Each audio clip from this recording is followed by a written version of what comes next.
my great pleasure to introduce Dr. Hannah Tavares, who is an associate professor in the Department of Educational Foundations and an affiliate faculty in cultural studies in the University of Manawa, Hawaii.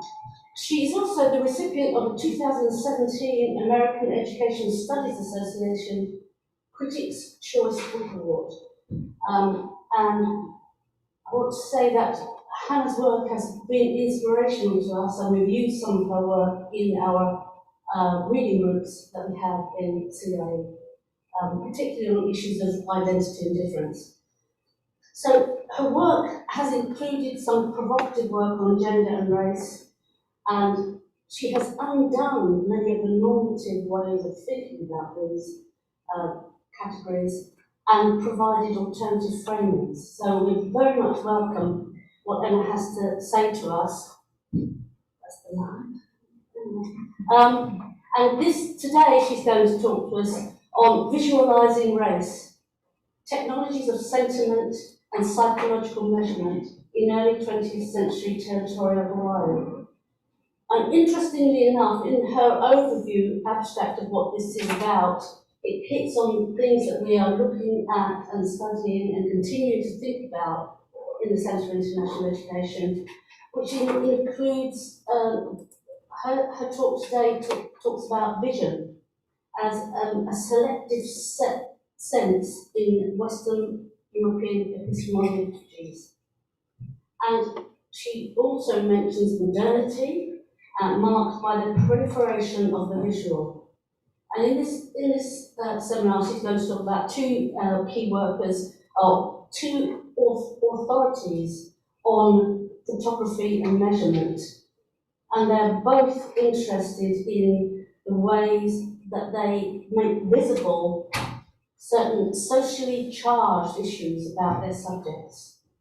And both of them have an interest in ethnicity and psychological curiosity into sociopolitical effects of miscegenation. So, with all that, I'm sure Hannah's going to tell us in much greater detail just what she means by visualizing race. Over to you, Hannah. Thank you very much. Thank you. Thank you very much for this invitation. Thank you, Barbara, and Heather and Ramona and Merid. I want to thank all of you for the invitation and for organizing this opportunity so that I can share some work with you all. I'm going to do a couple of things. I'm going to read part of my paper, but also show some images. So I'm going to share my screen to begin with, okay?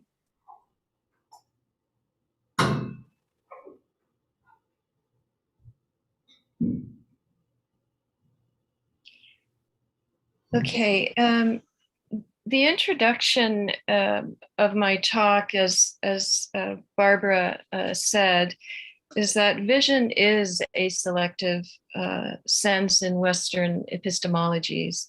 In this way, quote, we are spectators first and auditors second, and I quote this from Petman's book on sonic intimacies. To be able to observe phenomena allegedly made the thing more sure. Modernity, marked by the proliferation of the visual, is perhaps best apprehended by photography and the psychological examination. Theorists of non-visual perception, and I'm thinking of feminist theorists in particular, Kristiva, Siksu, and others, and practitioners of sound studies have sought to address the fact that the world has become a scopophilic place. Okay. Well, this essay has as its title Visualizing Race, and identifies two technologies in the early 20th century that render race visible, one in the service of art, an artistic form, and the other in the service of modern educational rationalization. I am also interested in experimenting with the concept of sound as I'm looking at these images and thinking about what is being said about the subjects in which the work is focused on. Okay. I want to explore the ways in which sound punctuates our lives and creates subjectivity. And to give an example, we look at photographs, but we don't listen to them. We deliver psychological tests, but we don't hear the friction they generate. In this essay, I center the artistic and scientific pursuits of Caroline Haskins Gurrey and Stanley Porteus. And both of these individuals were well known during the early decades in the 20th century. Caroline Haskins Gurrey, I center on these individuals because, as I said, they were regarded as having an authoritative viewpoint and a favorable reputation in their areas of technical expertise, photography, and measurement. Gurrey's successful photographs of adolescent and children, and I'll show you a photograph here,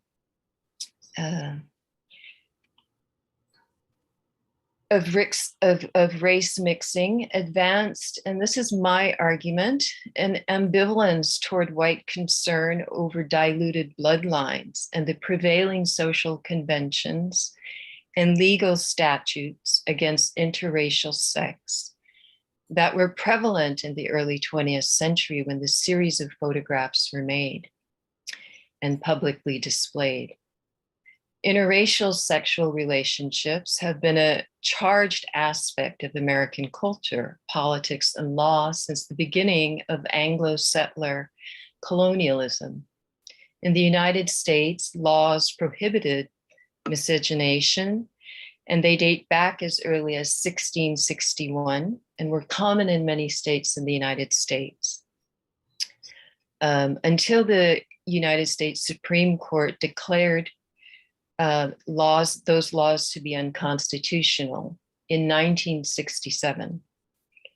So by centering on the pictures Gurrey made, my primary purpose is to consider the cultural work that the photographs performed in the early 20th century when they were made, and subsequently when they began to circulate and become part of the public consciousness about race and racial difference in territorial Hawaii. So that's a very small biography of Caroline Haskins Gurrey, but I'll talk a little bit more about her. Now I want to switch over to Porteus, who is the psychologist that I'm looking at. Prior to settling in Hawaii, Porteus served as director in the Department of Research at the training school at Vinland, New Jersey, located in the mid-Atlantic northwestern region of the United States. Born in Victoria, Australia, Porteus was recruited by the University of Hawaii after the 1921 session of the Territorial legislature provided for the establishment of a psychological and psychopathic clinic. The clinic was conceived as having both an investigative and a practical side to the work that it would conduct. It would investigate, quote, the nature, causes, treatment, and consequences of mental disease and defect within the territory of Hawaii, unquote. The position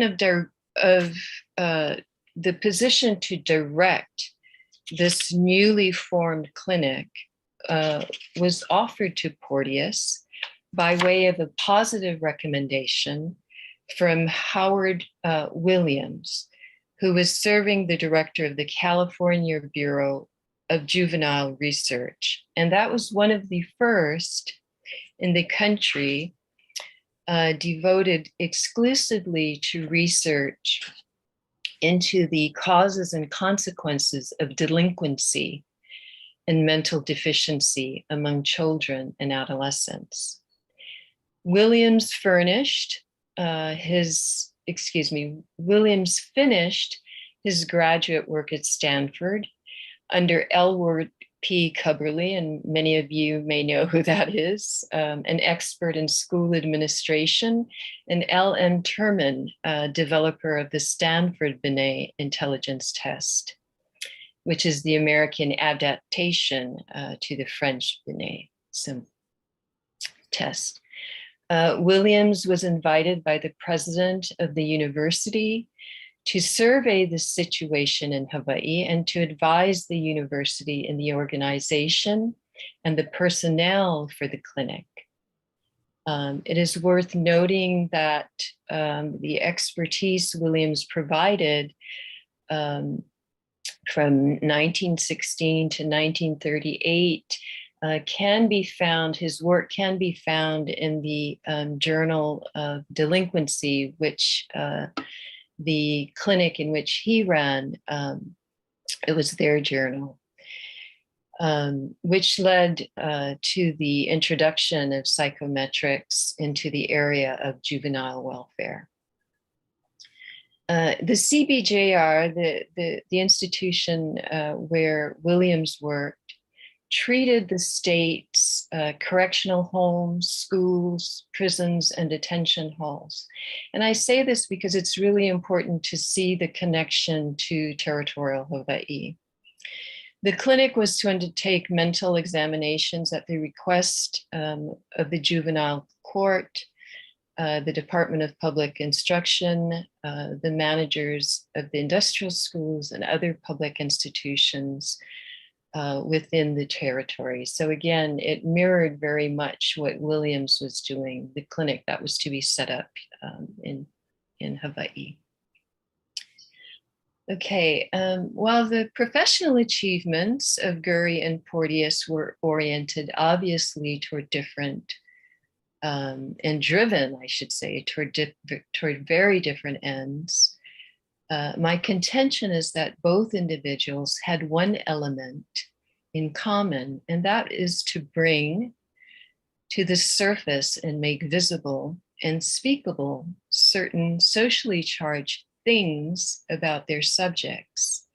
These are things that have garnered little attention in educational histories, yet would characterize their subjects' lives and thoughts and organize their subjective experiences.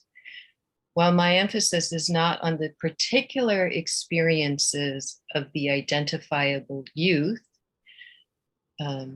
what I am interested in and what I think I am contributing to, at least I hope, is the broader reasoning about a constellation of objects such as race, youth, nation, citizen, that have no natural correlation or connection to one another.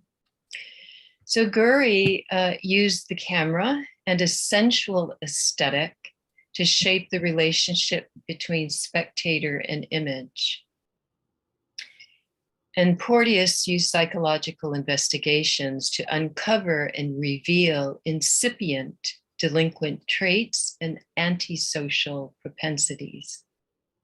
Gurrey by means of photographic portraiture, and Porteus through tests and scales. Gurrey's pictures dated 1902, and this is one of them right here, 1905 and 1909 of adolescents and children of pure and mixed race, sentimentalized particular racial combinations. Porteus's psychological documentation on the performance of different groups of school-age children was used in the service of school and social administration. These sets of material practices, portraiture and psychological tests, though shaped very differently from each other, are nonetheless tethered to each other by a logic of racialized difference. I'm really interested in the systems of reasoning that underpin these material practices. In different ways, Gurrey and Porteus wanted their work to inform the public. In fact, Porteus was determined that his studies that were published with his co-researcher, Marjorie Babcock, in a book titled Temperament and Race, would be accessible to, quote unquote, the plain man's understanding. And so while my essay is centered on Gurrey and Porteus, what I am mainly concerned, again, is with the systems of reasoning for which their work participates and exemplifies. For this reason, it will be important to treat them as two figures in a much broader network of relations, domains, colliding affects, and ideational intensities that express both an ethno interest and a psychological curiosity with the social-political effects of miscegenation. Okay.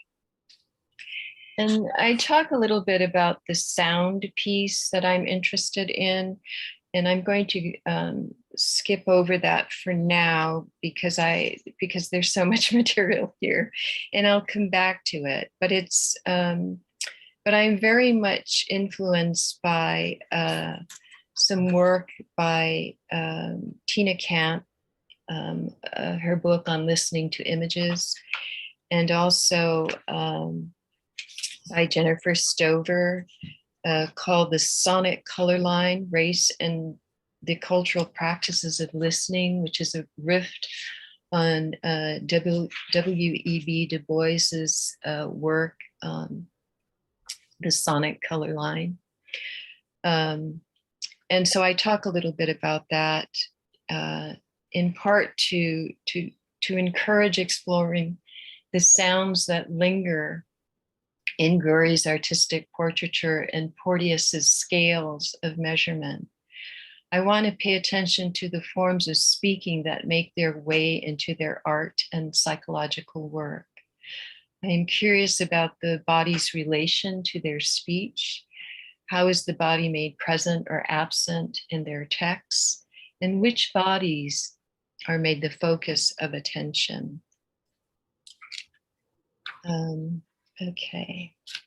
I talk a little bit about the type of research or the design of the kind of research that I do, which is in the form of the essay. And this, of course, comes from Adorno's wonderful piece, as well as many others who have written about the essay as a form that remains open to questions. And I'll just say a little bit about that really quickly. Okay, let's see. The essay is an experiment in the community of truth and not a packaging of knowledge ruled by definitions and operations. The essay is a political instrument in as much as it liberates the writer and reader from the domination of conventional standard of clarity and communication. It's an expression of literary initiative accomplished against the limits of received language. Adorno, in the essay as form, is said to uphold this literary hybrid kind of quality about writing. The essay seeks to be neither comprehensive nor to make definitive knowledge claims. And I want you to be I want to say this because I am not in this presentation and discussion of this work. I am not making definitive knowledge claims, okay? Luck and play are essential to the essay. It does not begin with Adam and Eve, but with what it wants to discuss. It says what is at issue, and it stops where it feels itself complete, not where nothing is left to say. And that's what I mean by it has a kind of openness to it. Okay, thus the essay is my preferred mode of philosophical expression. All right. Okay, I'm going to jump now to the artist and the psychologist. And this section is called Photographic Pursuits. Caroline Haskins, she was born in 1878 and died in 1927. 1878, there's an asterisk there in my work because some have said she was born in 1975. But anyway, she was born in California and went to high school in San Francisco and the University of California, Berkeley. She became interested in photography after she attended the Congress of Photographers that was held as part of the World's Columbian Exposition of 1893 in Chicago. And if any of you have done any sociological work on World's Fairs, there's really a tremendous amount of interesting work that has come out and looking at that as both a public way of pedagogy, a public pedagogy, as well as looking at the ideology behind a lot of these World's Fairs. Anyway, upon her return from Chicago, she worked in a studio for a portrait photographer, and soon after, she opened her own studio with another young woman, Mary Bisbee. And it's important that I name these people because they're often not named in the histories of photography, especially the early histories. Women photographers are almost absent, and there's a lot of empirical research that has been done about that. In April 1898, the two were given attention in the San Francisco Call for their business acumen. The writer observed, quote, a notable business scheme undertaken by women who had the advantage of each having been employed in a first-class gallery and educated in different lines of photographic art. The title of the newspaper, the article in the newspaper was called Energetic Women in New Enterprises, and that was written in 1898. By the time Haskins relocated and settled in Hawaii, the illegal overthrow of the Hawaiian Kingdom government, which occurred in 1893, and the annexation of the Hawaiian Islands to the United States, which occurred in 1898, had already taken place. Haskins found employment quickly as a commercial studio, at a commercial studio, working with a very popular Honolulu photographer, J.J. Williams, who took photographs of royal families and did a lot of took a lot of other pictures of other elite and wealthy descendants of missionaries, American missionaries. As was the case for many photographers in Honolulu, Gurrey published her practice in newspapers, or excuse me, not published, but advertised her practice in newspapers. But what was interesting about looking at those advertisements, and I did so and looked at others during the year that she arrived, she communicated to the public that her practice was artistic portraiture, which I think is a very important kind of distinction that she was setting for herself early on. Her employment with J.J. Williams was very brief, and she quickly established herself as a portrait photographer. And this is one of the article. There was a newspaper article that featured a photograph of her work. Photography was not a hobby for Haskins. It provided her income before and after her marriage in June of 1903 to A.R. Gurrey. Haskins was paid well for her portraits and had pictures made of American wealthy, Honolulu's wealthy citizens, as well as two very important American Protestant missionaries.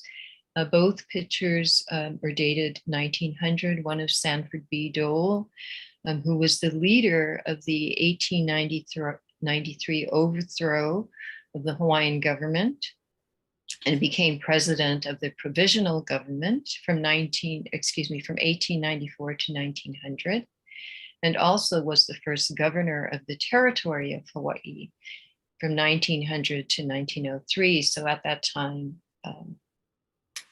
of her photograph of Dole, he was already the governor of the territory. And Ethel Damon, another wealthy descendant of American Protestant missionaries, who was a teacher and a chronicler of the American missionary movement. Newly settled in Hawaii, Haskins' photographic style and technique received attention in 1902, and this is in this slide is a newspaper that covered that was covering a very esteemed art critic and collector, W.K. Vickery, and while in Honolulu, Vickery visited Haskins' studio, and in the interview for the newspaper, commented positively on one of Gurrey's studies, and this is titled The Lobster Boy. Or it is also titled The Boy and the Lobster, which remains a characteristic piece of art practice, of her art practice, excuse me. As you can see, the subject is a young boy, and the article narrates it in this way. He's one of many who appear on the waterfront, diving for nickels and dimes thrown into the harbor from the decks of incoming passenger vessels. The subject of the image is described as having a nice figure, or a good figure, I should say, and is called a little chap. In spite of his crucial role in the composition, this anonymity eliminates this young boy from the historical narrative, which is not uncommon, but I think it should be said.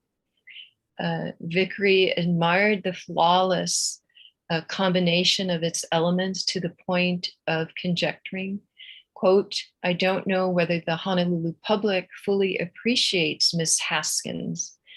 Vickery went on to say she is a true artist, and some of her studies are valuable from an art standpoint. She certainly has a bright future in front of her. The assessment of Gurrey's artistic talent was reported in the Pacific Commercial Advertiser in 1902. So this is a year actually before she got married. She had already met her future husband, but as you can see, she was already getting attention for her work. Given Vickery's reputation in art circuits, a favorable public appraisal must have been impactful in Gurrey's profession as a photographer.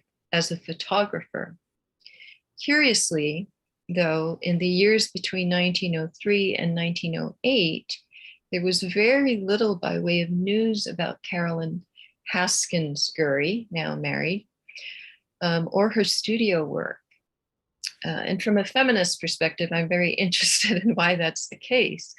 this absence must stem from the undertaking of her art practice, because some scholars, not many, there has not been much written about Gurrey, but a couple books that have come out have talked about how she did not like her work to be hurried.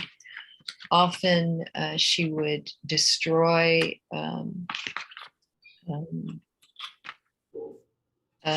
her work if it wasn't up to her standard. She often spent a whole day with a single sitter, just trying to get the right composition. She also didn't allow anyone else to do her developing and printing. But what I found is that she actually was very, very busy during that time, and was producing was creating many pictures, because most of the other pictures that were made in 1905, and then displayed and exhibited in 1909. So, yeah.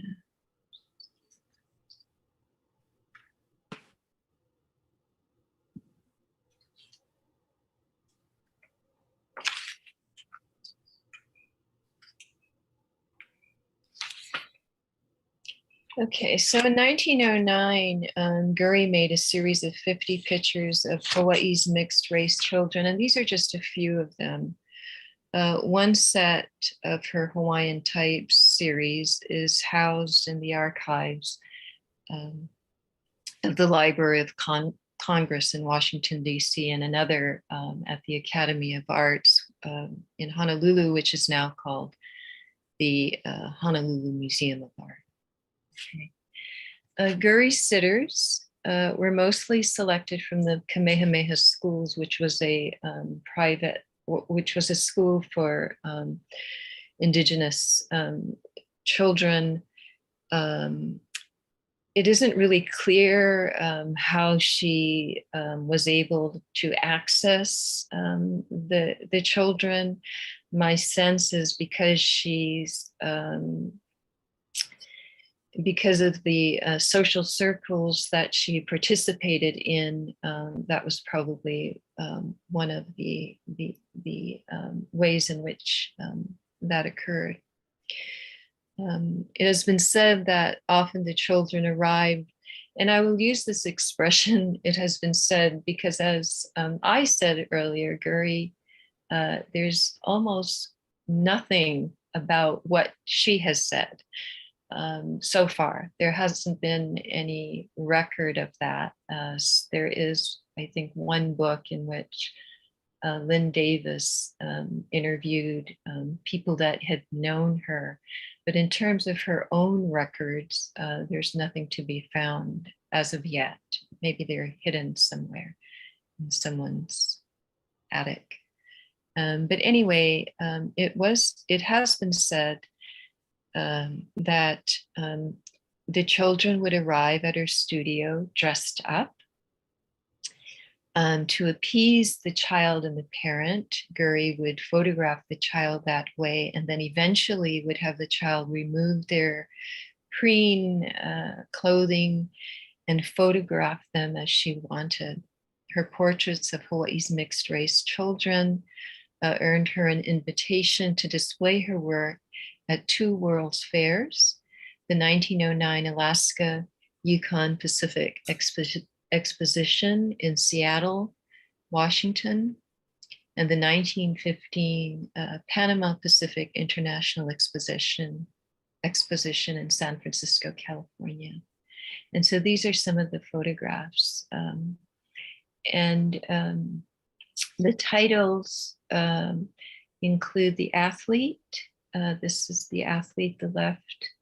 The center is a portrait of a Hawaiian girl titled The Ginger Girl. And the next one is titled The Lay.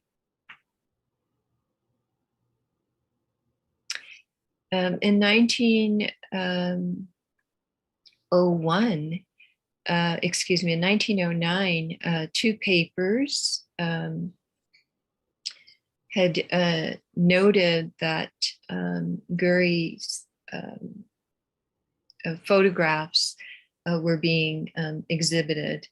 And I just want to share this quote with you. Mrs. C.H. Gurrey of Honolulu made a set of 50 pictures for the Hawaiian Commission, showing the most striking of the Hawaiian types of men and women. So again, I want to kind of think about the speech and the language and to kind of play with that and kind of try to understand what it means to be constructed as a type. As I had mentioned before, what's really puzzling about Gurrey is the paucity of material on her life and work as a photographer. The absence of her professional activities in periodical publications make apparent the male-dominated field of photography, which rarely features the accomplishments of women who took up the camera. There's relatively little documented about how she thought about her practice or her subjects. Gurrey is mentioned in very few books of photographers in the Hawaiian Islands and absent from histories, dissertations, and theses that covered photography or women photographers during the turn of the century. The standard histories of photography are notable for the absence of women photographers. In recent years, I just wanted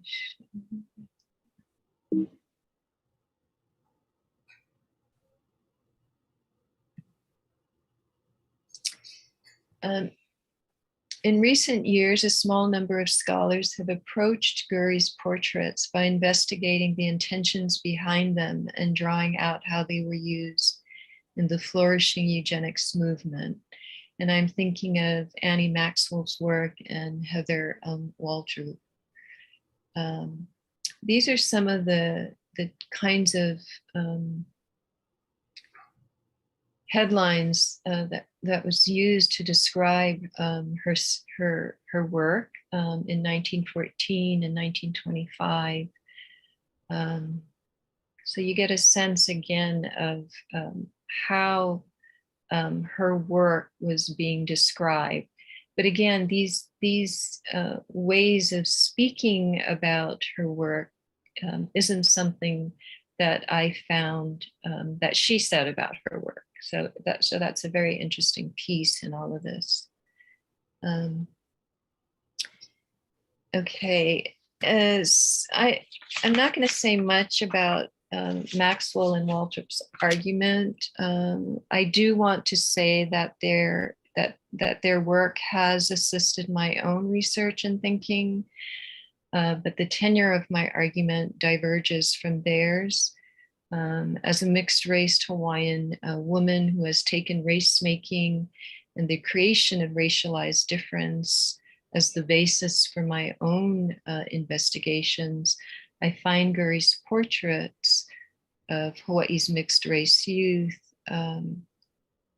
enacting a sensibility that is much more complex, particularly when we consider them in the period in which they were made and the mode of representation that is used. And I think that's very important to think about the mode of representation, because when I start to show you Porteus's images of the mixed race children that he was testing, you'll see a very different kind of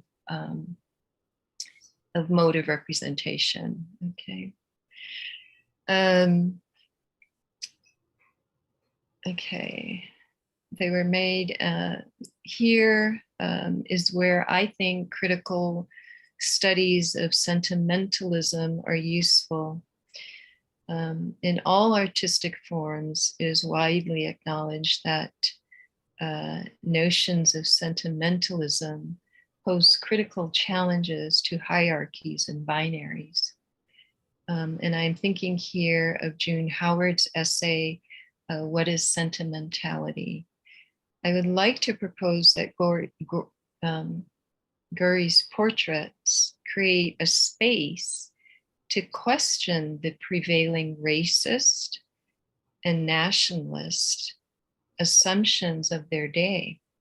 I would like to say that the colonial significance of Gurrey is on the edge of colonial complicity and not the center. How am I doing for time? I kind of lost track. You've got about, say, another 10 minutes.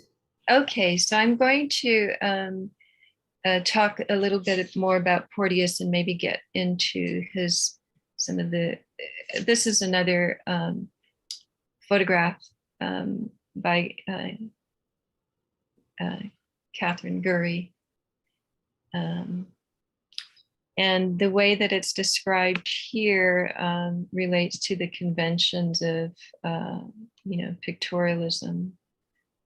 And this is from Annie Maxwell's work. But here, sentimentality is being used in a very interesting way. But again, I think you'll be able to see quite a contrast when we look at Porteus's work. Okay, so I'm going to shift to that. Okay. Okay. So, oops. Okay. Let's see. So this is Porteus's work.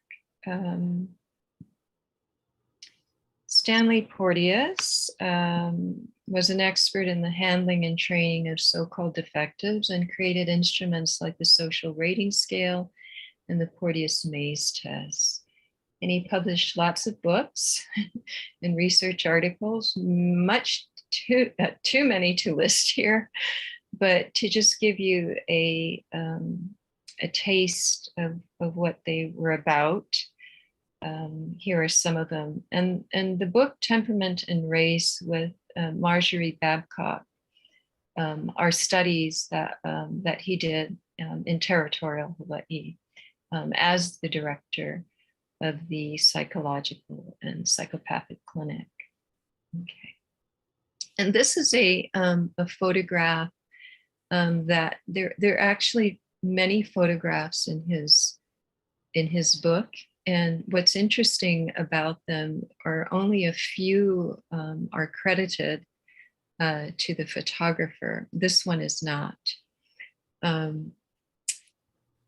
But anyway, you can see quite a difference between this mode of representation compared to the one that Gurrey was using. Okay, so let me say a little bit about Porteus. He was recruited in July of 1921 to serve as the director of this clinic, which was a very prestigious position that operated in very close conjunction with nearly every institution throughout the territory of Hawaiʻi. The clinic began its operations earnestly in 1922. He undertook psychological investigations throughout the schools and had a significant role in testing and admission into institutions for the feeble-minded. The term feeble-minded, as we know, was prevalent during the 19th and first half of the 20th centuries. In 1910, the Committee on Classification of Feeble-Minded of the American Association of Mental Deficiency defined mental defect as follows. The term is used generically to include all degrees of mental defect due to arrested or imperfect development as a result of which the person is so affected, is incapable of competing on equal terms with his normal fellows or managing himself or his affairs with ordinary prudence. The same definition then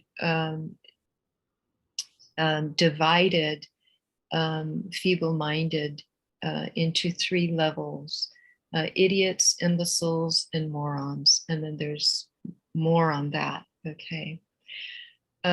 Subsequent revisions to the definition were made in 1933, 1941, 1957, 1959, and 1961. And what this tells me is that the level of human diversity just cannot be controlled. It's an interesting way to think about this notion of the carceral archipelago of biopolitics that Foucault talks about, and the creation of the abnormal, right, or the pathological, because constantly a new set of labels have to be used. Okay. As director of the psychological clinic, Porteus did all the testing to determine admission eligibility. And what I find really interesting about Porteus, and again, he comes in a little bit later in the picture of all of this. Gurrey is working right at the turn of the century, right? And Porteus comes in around the 1920s, and you can already begin, if you know the history of eugenics and all of that, you can already get a sense of the kind of discourse that was very prevalent during the late 20s and 30s, 40s, and so forth. Okay. Okay, I'm going to try to sum it up really quickly here, but there's a couple of things I want to say.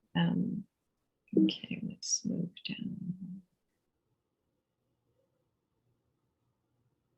Okay, so basically the clinic was interested in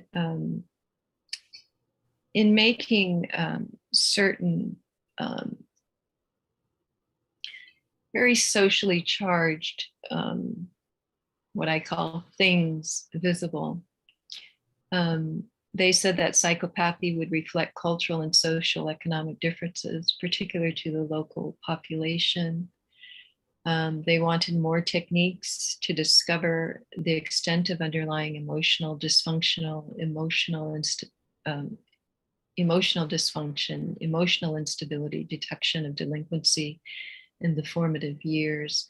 And their subjects were youngsters from boys and girls industrial schools and inmates, as well as school children.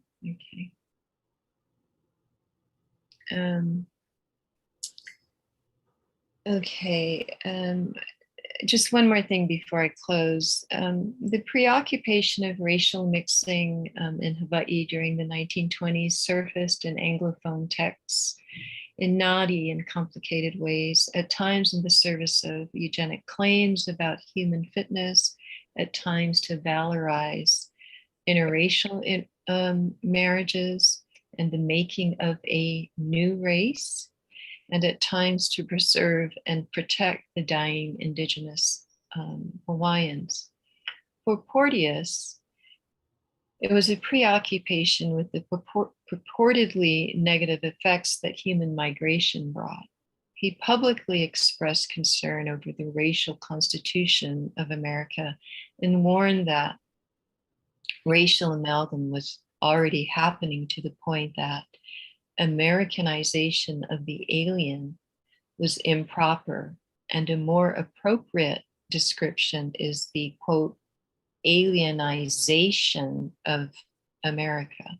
And that's a quote from his 1926 book, Temperament and Race.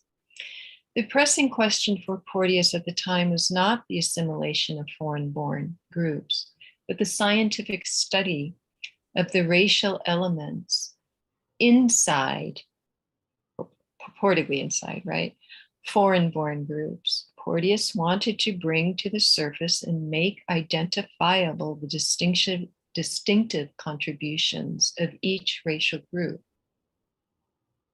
Racial differences, wrote Porteus, is one of extreme scientific interest to the world at large. The most prominent, quote, the most promising means of understanding the present mental constitution of the nation, and then of studying the contribution and influence of each of its racial components, is through the new methods of intelligence testing, and so on and so on. Okay, I'm going to stop. I just want to end this one slide. What I found really striking was the obituaries retold the importance and the impacts of their work, both Gurrey's and Porteus's work. And this is a photograph on the bottom corner there, one of Gurrey's photographs. The handwriting there, it's not clear if Gurrey actually wrote that on, to identify if that's actually her handwriting or if it is someone else's. And so that complicates things even more. But anyway, I think what I'll do is I'll stop so that we can have some time